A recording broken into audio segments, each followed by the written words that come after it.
Λοιπόν, ο κύριος Κούλογλου είναι μαζί μας, ευρωβουλευτής του ΣΥΡΙΖΑ. Καλό μεσημέρι, Καλό κύριε μεσημέρι. Ευχαριστούμε πολύ. Είστε καλά. Θέλω να σχολιάσω αρχικά με τα δέματα. Εκεί και στις Βρυξέλλες δημιουργήθηκε θέμα. Ψάχνονται. Έχω φέρει και σε εσάς ένα δέμα, αλλά το έχω αφήσει έξω για να φύγω πρώτα. Το πακέτο. Ναι. Το ελέγξω εδώ τα παιδιά πρώτα. Εντάξει, είναι λυπηρό ότι τελικά η χώρα εξάγει μάλλον βόμβες, ας πούμε, παρά αυτά που θα έπρεπε να εξάγει, δηλαδή προϊόντα, υπηρεσίες, μυαλά, ιδέες. Εντάξει. Μυαλά εξάγουμε γιατί έχουν φύγει αρκετά μυαλά. Ναι, η αλήθεια είναι τα τελευταία χρόνια του μνημονίου. Αλλά το γεγονός ότι φεύγουν πακέτα από εδώ, τα οποία ελέγχονται από εδώ και μάλιστα με πολλαπλούς ελέγχους, με σύγχρονα μηχανήματα, δεν δημιουργεί ένα θέμα για την ασφάλεια. Σίγουρα δημιουργεί. Τώρα δεν ξέρω ακριβώς και τι έρευνες διεξάγονται. Νομίζω πρέπει να περιμένουμε λιγάκι εδώ πέρα να δούμε. Αλλά βέβαια υπάρχει ένα θέμα και εντάξει, νομίζω τελικά αυτές οι βόμβες και η κρετίνη που εγκληματική αφέλεια τις βάζουν, στην πραγματικότητα οι βόμβες αυτές εκρήγνεται στην Αθήνα. Οι βόμβες αυτές κάνε στην Αθήνα, δηλαδή η Αθήνα την πληρώνει. Ναι. Δεδομένου ότι ξέρεις, δημιουργείται αρνητικό κλίμα στο εξωτερικό. Από την διαπραγμάτευση έχετε να μας πείτε κανένα νεότερο, και εννοώ από τις Βρυξέλλες, από το Στρασβούργο και από τα ευρωπαϊκά, γιατί όλο διαβάζουμε ότι πάγο μας βάζει και η Ευρωπαϊκή Ένωση, λέει ότι θα κλείσει σύντομα η αξιολόγηση, ότι πρέπει τα εργασιακά οπωσδήποτε να είναι στο πακέτο, την ίδια ώρα που από την Αθήνα βγαίνει μια αισιοδοξία, θα λέγαμε, ότι περίπου κλείνουμε.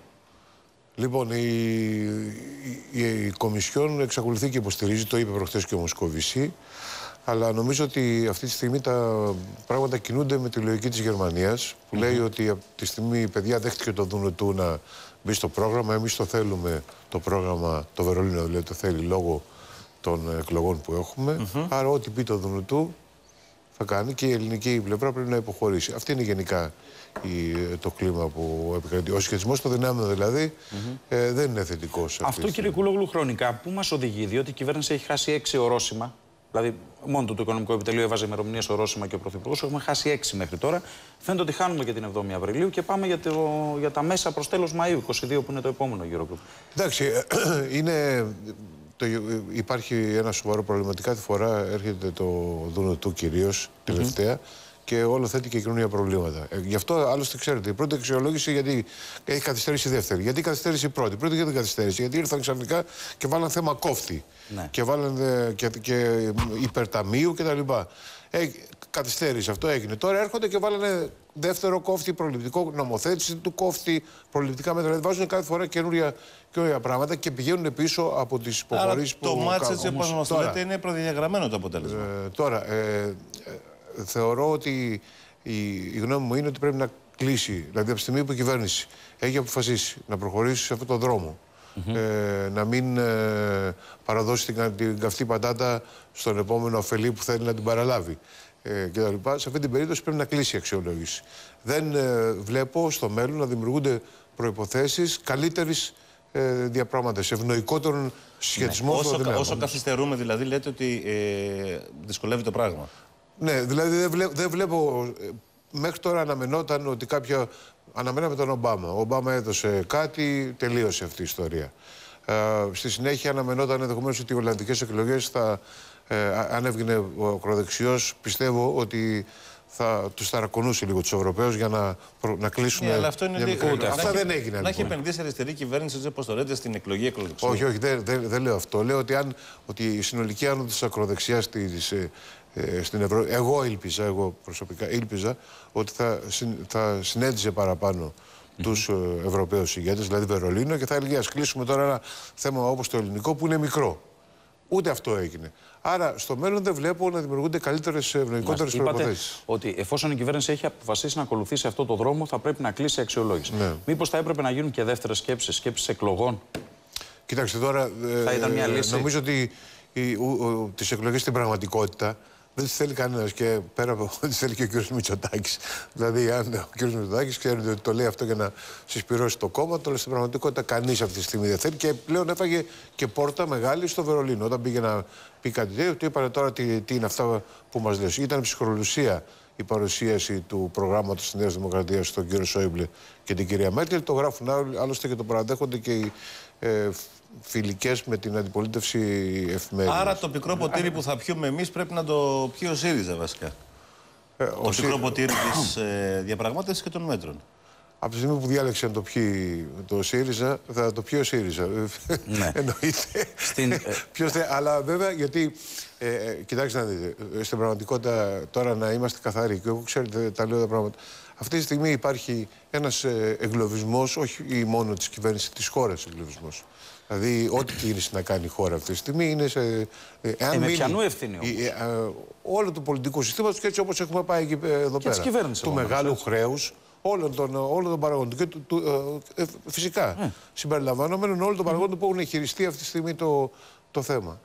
Ο στρατηγικός εκκλωβισμός έχει ξεκινήσει πολύ νωρίτερα. Από τη στιγμή που μπήκαμε στα μνημόνια και όλα αυτά. Τώρα δημιουργήθηκε αυτό το πολύ μεγάλο χρέος, στο οποίο οφείλεται η πολύ δυσχερέστερη θέση της Ελλάδας σε σχέση με άλλες χώρες που συγκρίνουμε.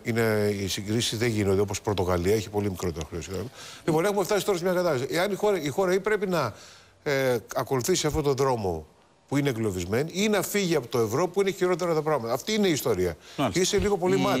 Η πρόταση Σκουρλέτη, στην οποία συντάχθηκαν και κάποια άλλα στελέχη για ψήφιση από 180 βουλευτές, της όποιας συμφωνίας φέρει η κυβέρνηση, σας βρίσκει σύμφωνο?